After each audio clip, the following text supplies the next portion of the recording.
I mean, you're obviously shaking your head. I mean, fourth straight loss. I mean, did you foresee this at all coming out of the All-Star break? It seems like the attitude was so positive. Everything was flowing in the right direction. You guys were so happy about the Russ addition. Did you ever see something like this coming a week later? No, I didn't. And I thought, it would take some time to kind of figure out rotations and figure out how we want to play. But to lose, like I said, 4 in a row, I didn't see that coming. But it's been spots where we play well, and then there's been spots where we haven't played well. And so, did a good job taking care of the ball in the first half. Only having 5 turnovers. And then in his third quarter, we had 7 alone, which allowed him to get back in the game. They was able to push the tempo, get some layups and some easy threes. And so 16 turnovers for 29 points. And we've struggled because we showed tape this morning. When we turn the ball over, we can't get back. Teams are getting dunks and layups against us. And so got to do a better job of taking care of the basketball. And then, we did a good job in that first half attacking the paint. I think we had 32 points in the paint in that first half and only 10 in the second half. So, we shot 43 threes, so I got to go back and look and see if, we was getting to the paint and making the right pass out. But, just the flow, like I said, that third quarter, we just lost the flow and the rhythm of the game. You guys have been in a position like this with a long losing streak, or growing one at least, in January, and you guys got out of that through a bunch of different ways, starting lineup change. Do you think that you can kind of use what worked then as a blueprint to get you guys out of this now? Because so many faces are different on the team. Yeah, I mean, we got to work through it, and like I said, if we see the same thing for, a little while, we can fix it, we can win games. And so not everything's all bad, just some things we got to clean up and be better at. And so, we got to be better with taking care of the basketball. And then, against a team like this, you can't give up a 42-point quarter, in that third quarter, and allow them to get, confidence and get the crowd into it and, get the game going. And so coming out with a defensive mindset we talked about in that third quarter, to start the third quarter, and we didn't have that. First half, I think Poole had 9 points from 10 shots. Obviously, y'all did a really good job containing him. Then he goes and has 22 in the third alone. What happened that the defense broke down on him specifically? Yeah, some breakdowns, game plan mistakes, and then, like I said, turning the ball over and got out in transition, got some threes and got some easy layups as well. When you look at this particular issue defensively, Say it again? When you look at the particular issue defensively where you turn the ball over and you can't really defend anybody at that point, how do you just get to a point where, what we saw last month, where you guys were protecting the basketball, where you basically were able to say, look, as long as we keep control of the game on that end of the floor, you're not going to have situations where guys are getting loose in transition. Yeah, I mean, just keep showing it, keep talking about it. And like I said, we just can't make the risky passes and the risky plays, the careless turnovers. You're going to have, 10 or 11 turnovers every game because the other team is playing, but we just can't, force turnovers, and we just can't make the risky plays. The margin for error is too slim, so we got to have a better judgment on what passes to make and what not to make. Ty, against Sacramento and Denver, even though you didn't get the result you wanted, you at least liked the aggression, the energy, the life that they played with.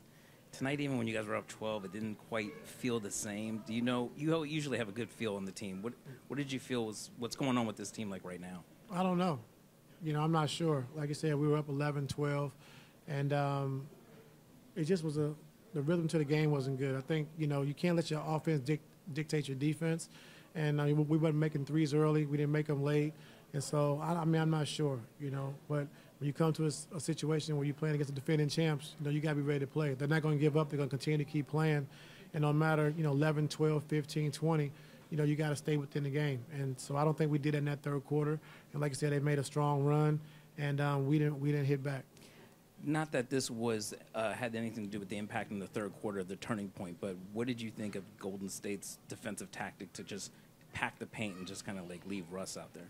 Yeah, I mean, he got to the corner. We got him off the top of the floor, and he got some good shots that went in and out. And so they had a good game plan. Like I said, those corner threes that he got, late in the shot clock, I mean, he has to take those shots, when he's in the corner. And so if not, just get to the next action with a dribble handoff or, early in the first half, they had Looney on him. He set a screen for Gordon, who got downhill and got a layup. So just keep working through that and how we want to play when teams do that, And so I got to look at the tape and just kind of find different ways to, try to make sure it works for us offensively.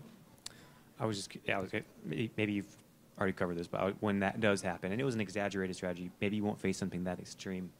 Defense is sagging off him that much again, but what are the things that he has to do that much better to make up for maybe the shooting? Yeah, just set more screens. I think more flare screens, more pick and rolls, more pin downs if this guy's going to be in the paint.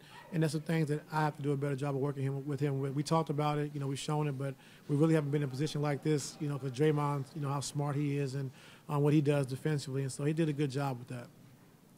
Coach, going back to Jordan Poole, obviously Steph was out tonight, but you've seen the way that he can kind of captivate a crowd. Was there any similarities from what you've seen, especially tonight with Jordan Poole in that third quarter and perhaps what you've seen Steph do throughout the years? Yeah, I mean, both of those guys can score in bunches. And if they get going, they see one or two go down, you could be in for a long night. And so we knew that coming into this game, him and Clay, they're going to get bulk of the shots. And we had to be locked in and understand what we want to do defensively. And like I said, he got going in that third quarter. And then once he made a couple, it was kind of hard to put it out. Ty, how do you balance trying to fit all these new pieces, but also making sure this doesn't spiral out of control? Because, the games just keep getting tougher and tougher.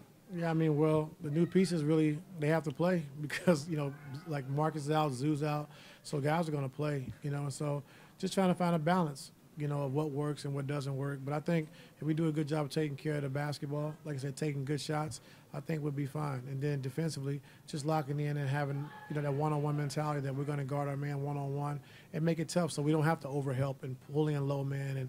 And, so got to be better with that. But just for us, like I said, we got to just stay the course. Got to be mentally tough, mentally strong, can't give in. And you just got to be tougher, and that's the bottom line. When stuff don't go your way, it shows you what you're made of. And so I'm confident that we have a good team, and they have to be the same way. They got to feel the same confidence. And so I don't care about missed shots. It's going to happen. You're going to turn the ball over some, but you can't give in. And so my thing is just, having that toughness and having that mindset that, okay, things are not going well. Now let's do something about it.